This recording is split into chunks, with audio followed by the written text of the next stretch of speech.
To use satellite navigation in your Mazda that features a Mazda Connect system, make sure your handbrake is on and your car is in accessories mode. To set a destination, select Navigation on your Mazda Connect home screen or press the Nav button on the commander. From the menu, select Add Destination, then select Search. Enter the place name, suburb or full address using the on-screen keyboard. Predictive suggestions will be provided as entry progresses to help shortcut this process for you. Push the commander dial right to access these suggestions. Once you have entered your required address, simply select Start. The route will be calculated and displayed, including an ETA. To save a location as a favourite, search for a destination and select Add to Favourites.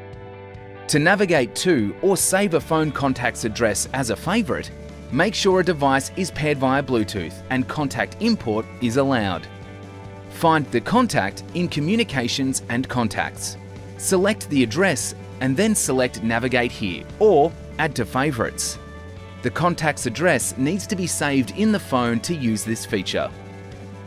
For more information on all the features of your Mazda's satellite navigation system, refer to your owner's manual or visit mazda.com.au.